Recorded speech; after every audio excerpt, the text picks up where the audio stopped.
데살로니가전서 2장 17절부터 20절 말씀은 사도 바울이 데살로니가 교회 성도들을 향하여 갖고 있는 인격적 관계, 그들과의 얼마나 친밀한 관계가 있는가 하는 것을 설명한 내용인데요. 왜 인격적인 관계와 친밀한 관계가 형성되었을까 하는 겁니다.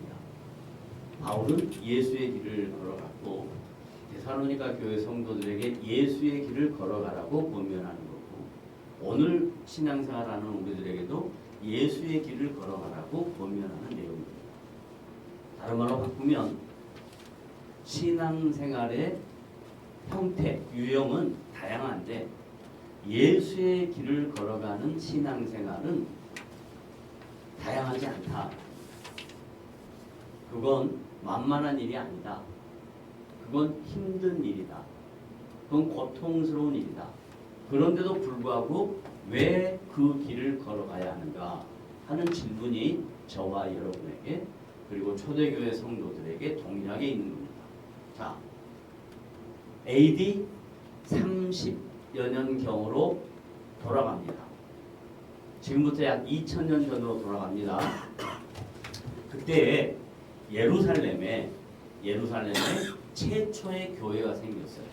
최초의 교회가 생겼는데 그 최초의 교회 성도들은 다 누구였냐면 대부분 유대인들이었는데, 그 유대인들은 지금까지 2000년 동안 아브라함의 자손이라는 선민의식, 우월의식, 그리고 하나님이 자기 민족의 하나님이라는 생각으로 2000년 동안 살아왔던 사람입니다. 율법을 소중하게 여기고 전통을 지키고, 그리고 항상 유대인으로서 선민의식으로서 세상 속에서 우리가 하나님이 우리를 지켜주신다 하는 임마누엘 정신으로 살았던 사람입니다. 그 중에 한 사람이 누구냐면 사울이라는 사람이에요. 누구라고요? 사울. 사울이라는 사람의 이름은 다 뜻이 있습니다. 사울라고 명명할 때 그의 뜻은 큰 자입니다. 무슨 자라고요? 큰 자예요. 큰 자. 그러면 다른 말로 바꿔볼게요. 제가 어느 날 우리 유용상 목사님께 이름의 뜻이 뭐냐고 물어봤어요. 왜냐하면 이름마다 다 뜻이 있으니까요. 그랬더니 그 이름의 뜻이 별로 복음적이지를 못해요. 왜 그랬냐? 그 당시 부모님이 아들을 놓고 아들에게 이름을 지을 때 이름 짓는 장명가들한테 이렇게 흔히 많이 이름을 짓잖아요. 그래서 얻어진 이름이에요. 저도 원래 이름은 기용이가 아니에요. 저의 이름은 성원이에요. 성원. 저희 외가댁에서 저의 이름을 지을 때 장명가한테 진 거예요. 그런데 저희 집안은, 김씨 집안은 그때 복음이 들어와서 복음으로 이름을 다시 지어야 되겠다라고 생각해서 바꾼 게 일어날 기에 클 홍자라고 해서 기홍 이렇게 진 거예요. 그리고 태명은 뭐냐? 사람입니다. 사람. 우리 가정에 새로운 사람이 생겼다 그래야죠. 새 사람. 그래서 저 이름이 3개가 있었어요. 하나는 뭐예요? 사람. 또 하나는요? 성원. 그 다음 뭐예요? 기호. 이렇게 있었어요. 사울도 역시 그의 부모님이 사울이라는 이름을 지을 때 이 세상에 큰 사람이 됐으면 좋겠다 하고 사울이라고 지었습니다. 그런데 사울이라고 지었던 이름을 갖고 그가 했던 일은 뭐냐면 청년의 열정으로, 청년의 결기로 자기 동족들이 율법을 지키지 아니하고 유대인의 신앙을 저버리는 사람들에게 찾아가서 돌로 던지고 예수 믿는 사람들에게 아주 핍박하고 포악하고 폭행하고 악한 일을 일삼던 사람이에요. 그러다가 사도행전 9장의 사건을 보니까 부활하신 주님이 사울을 찾아온 거예요. 자, 잘 들으세요. 복음은 사람이 하나님을 찾아가는 게 아니고 하나님이 사람에게 찾아오는 겁니다. 기독교 신앙은 사람이 종교를 가져야 되겠다 해가지고 어떤 종교를 선택할까 하고 선택한 게 아니에요. 기독교 신앙은 하나님이 우리 각자에게 인격적으로 찾아오신 거예요. 찾아오신 방법은 다 달라요. 다 달라요. 그런데 하나님이 각 개인에게 인격적으로 찾아오신 거예요. 따라하세요. 하나님이 어느 날 내 인생 속에 어떻게 하셨다고요? 찾아오신 거예요. 찾아오신 거예요. 그래서 사울에게 찾아와서 뭐라고 말씀하셨냐면 이렇게 말씀하셨어요. 사울아, 너는 왜 나를 핍박하느냐? 라고 합니다. 영광의 주님, 부활의 주님이 사울에게 너는 왜 나를 핍박하느냐? 그 말에 사울이 깜짝 놀랍니다. 그리고 영광의 주님, 부활의 주님을 만나면서 이제는 나를 핍박하지 말고 나를 증거하는, 복음을 증거하는, 예수를 증거하는 사람으로 살아라 라고 합니다. 그래서 이름이 바뀌어요. 인격적으로 주님을 만나고 난 다음에 변화가 뭐였냐면 이름이 바뀐 거예요. 뭘로 바뀌었다고요? 바울로 바뀌었어요. 바울은 뭐냐? 작은 자예요. 자, 여기서 작다, 크다 이 말은 갑자기 몸이 작아졌다. 갑자기 그 한 개인의 삶이 줄어들었다, 쪼그라들었다 이 이야기가 아니라 잘 들으세요. 자기가 위대하다고 생각할 때는 사울인데 주님을 만나고 주님이 크다라고 생각할 때는 자기가 작아지는 거예요. 복음 앞에서는 누구나 다 작아지는 겁니다. 하나님 앞에서는 누구나 다 작아지는 겁니다. 대통령이 아니라 이 세상의 어떤 사람도 하나님 앞에서는 작아져야 됩니다. 따라합시다. 하나님 앞에 클 사람은 한 사람도 없다. 그럼 어떻게 해야 된다? 하나님 앞에 우리는 어떻게 해야 된다고요? 작아져. 그게 겸손이에요. 하나님 앞에 내가 크다라고 생각하는 것이 교만이에요. 우리는 겸손과 교만을 자꾸 어떤 사람의 행위, 그 사람의 가치, 그 사람의 행동 양식을 보고 교만하다, 겸손하다 그러는데 성경에서는 교만과 겸손을 그렇게 얘기하지 않아요. 하나님 앞에서 내가 크다라고 생각하는 것이 교만이고 하나님 앞에서 내가 작은 미물과 같은 존재다. 이게 겸손이에요. 따라하세요. 나는 하나님 앞에 작은 미물과 같다. 이게 뭐라고요? 겸손. 그래 여러분 모두 다 겸손한 자예요. 왜? 복음 앞에 섰습니까? 그래서 이제 바울이 자기가 작은 자라는 걸 깨닫고 그럼 내가 어떻게 인생을 살아야 될 것인가 하고 주님과 인격적인 만남을 갖고 난 다음에 바울은 조용한 장소에 갔습니다. 아라비아 광야에 가가지고 약 3년 혹은 3년 6개월 동안 광야에서 참 놀라운 일이죠. 복음은 기독교 신앙은 주님을 인격적으로 만나고 난 다음에 한 개인에게 주님과 더 깊은 관계에 들어가도록 훈련의 시간을 갖게 하세요. 훈련의 시간을 갖게 하세요. 그래서 아라비아 광야에서 작은 곳에서 조용한 곳에서 한적한 곳에서 자기 자신을 돌아보게 됐어요. 그리고 난 다음에 이제 사역을 시작합니다. 사도로서 특별한 사역을 부여받은 하나님의 종으로서 하나님의 일꾼으로서 사도로서 사역을 시작합니다. 어떻게 사도로서 시작하냐? 그가 하는 모든 행위는 자기의 능력으로 하지 않고 성령의 도우심으로 합니다. 자기가 하는 모든 일은 자기의 의지와 결단으로 하지 않고 성령의 도우심으로 합니다. 다른 말로 말하면 능동적인 삶이 아니라 수동적인 삶을 하는 겁니다. 하나님이 주인이고 내가 종입니다. 그런데 대부분 모든 사람들의 인생의 모습은 내가 주인이고 하나님이 종이에요. 그게 왜 그런 줄 아세요? 기도라는 행위를 잘못 알고 있기 때문에 그래요. 하나님 내가 이거 할 텐데 하나님 이거 도와주세요. 하나님이 종입니까? 아니요. 하나님 내가 이거 할까요? 하나님 내가 이거 하는 게 맞아요? 이게 기도예요. 근데 우리의 기도는 대부분 어떻게 하냐? 자기가 결정 다 해놓고 하나님 이거 해주세요. 이거 안 해주면 내가 안 할 거예요. 이렇게 하는 거예요. 그거 틀린 거예요. 하나님, 당신이 왕이시고 주인입니다. 당신이 내 삶의 모든 것입니다. 주님, 내가 어떻게 하는 게 좋을까요? 이렇게 물어보는 게 기도예요. 자, 그래서 이제 사도 바울이 자기에게 주어진 역할을 세 가지로 합니다. 첫째는 하나님이 바울을 불렀고 가라, 이 사람은 내 이름을 위하여, 복음을 위하여 어떻게? 임금들에게, 다른 말로 말하면 로마 시대의 최고의 통치자에게 복음을 전하는 사람을 하나님이 불러요. 그래서 죽기 전에 로마에 가가지고 로마 황제 앞에 가가지고 복음을 전합니다. 그게 사도행전 25장부터 28장까지인데요. 그리고 난 다음에 또 하나님이 이방인들에게 복음을 전하게 해요. 왜요? 그는 로마의 시민권을 갖고 있어요. 어디든 갈 수 있어요. 뿐만 아니라 그는 언어가 능통해요. 가마리엘 문화에서 많은 것들을 배웠어요. 또한 그는 자기 동족들에게 복음을 전해요. 그래서 세 가지 일을 맡아요. 임금들과 이스라엘 백성들과 이방인들에게 복음을 전하기 위하여 택한 나의 그릇이라, 나의 도구라. 그러니까 바울은 자기가 도구라는 걸 알았어요.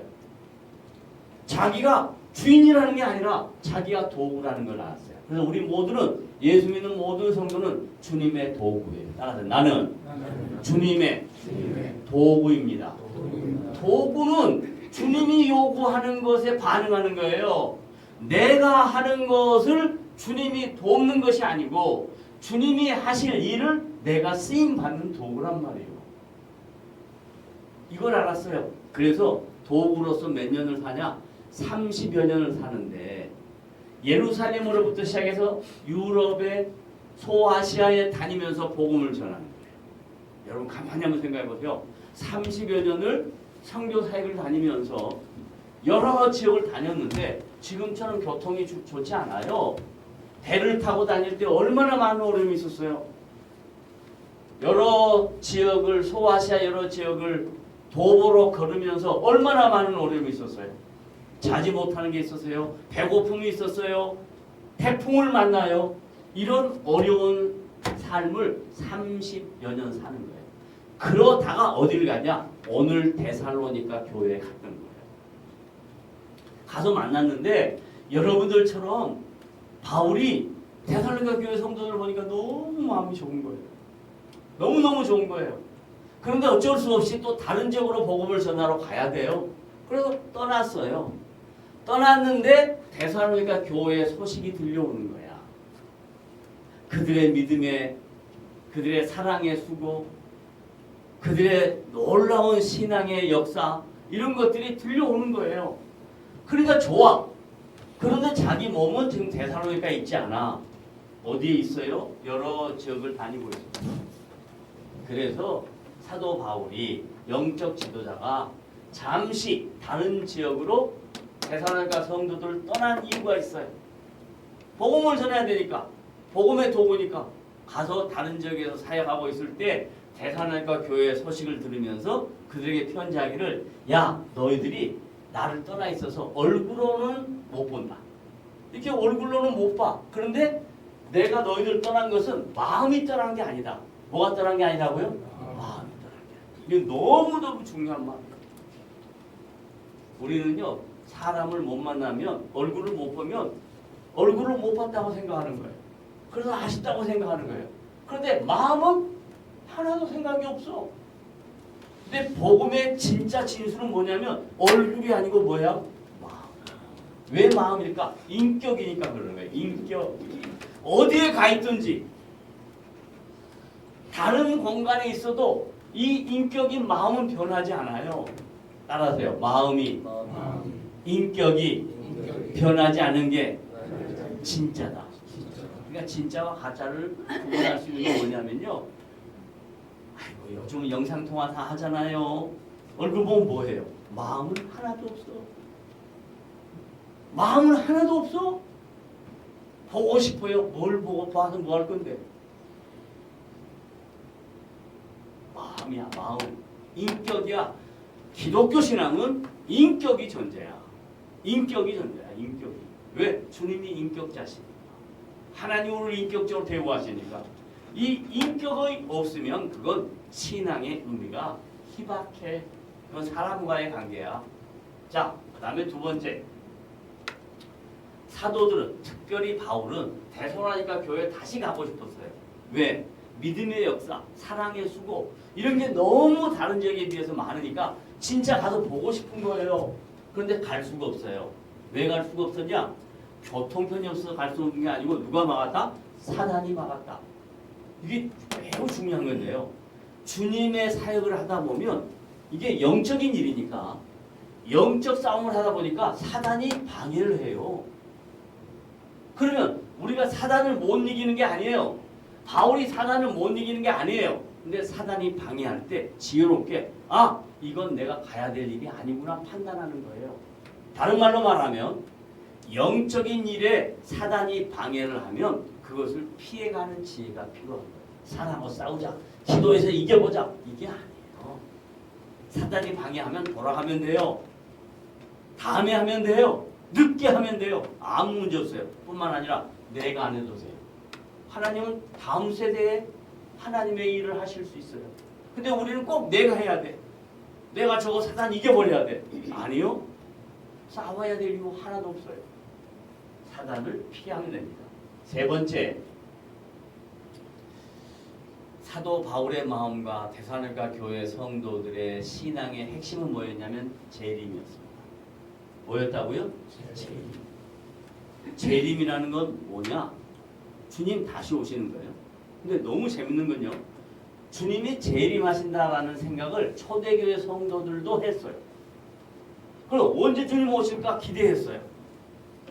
그 예수님조차도 재림에 대한 얘기를 할 때 지혜로운 처녀, 지혜롭지 못한 처녀, 슬기로운 처녀, 슬기롭지 못한 처녀 이걸 비유로 말씀하셨어요. 야, 신랑이 올 텐데 신부들이, 처녀들이 신랑 맞을 준비를 해야 되는데 준비를 안 하는 사람이 있어요. 그건 2000년 동안 똑같아요. 재림 아무 생각 없어요. 신앙인들 중에. 재림 나하고 관계없어. 주님 다시 와도 나하고 관계없어. 이렇게 신앙생활하는 사람이 너무 많아요. 그러나 슬기로운 처녀, 지혜로운 처녀는 주님이 언제 오실지는 모르니까 항상 준비하는 거예요. 기름 등불 준비하고 준비하는 거예요. 그럼 우리들도 준비해야 돼요. 언제 오실지는 몰라요. 아무도 몰라요. 아버지만 아세요. 그럼 우리는 준비해야 될 책임이 있습니다. 재림의 신앙을 갖고 있는 사람은 준비한다. 따라하세요. 재림의 신앙을 갖고 있는 사람은 뭐 한다고요? 준비한다. 뭔 준비를 할까? 다 달라요. 사람마다 다 달라요. 근데 준비는 뭐냐면 나에게 맡겨진 일에 대하여 최선을 다하는 거예요. 사람마다 다 달라요. 맡겨진 일에 최선을 다하는 거예요. 재림을 준비하는 사람, 재림을 준비하는 성도, 나에게 주어진 일에 최선을 다한다. 재림하실 주님 앞에 설 데살로니가 교회와 우리들의 영적 준비는 최선을 다하는 거야. 따라합시다. 최선을 다하자. 최선을 다하는 겁니다. 열심히 최선을 다하는 겁니다. 이제 최선을 다하고 있는 성도들을 뭐라고 이야기하냐? 바울이 최선을 다하고 있는 재림을 준비하는 성도들 향해서 이렇게 얘기합니다. 너희들이 나의 영광이다. 영광, 독사. 이 헬라어로 말하는데 독사. 독사가 뭐예요? 뱀이잖아요. 뱀. 그건 우리말이고 헬라말로 독사. 이건 뭐냐면 영광이에요. 근데 그 영광이 어떤 영광이냐면요. 그냥 말로 2024년 연예대상 수상자로 선정이 되었습니다. 어떻게 생각하십니까? 이 영광을 하나님께 돌려드립니다. 그 영광이 아니에요. 그 영광은 뭐냐면 여기서 말하는 영광은 하나님의 존재 자체가 영광이에요. 그럼 예수 믿는 모든 성도는 누구냐? 내 안에 하나님의 존재 자체가 내주하신 거야. 그러니까 여러분 자신이 영광스러운 존재야. 왜? 성령이 내 안에 내주하시니까. 하나님이 내 안에 내주하시니까 그게 영광이에요. 그게 영광이에요. 그러니까 사도 바울이 대선한가 교회 성도를 향해서 너희들이 나의 영광이다.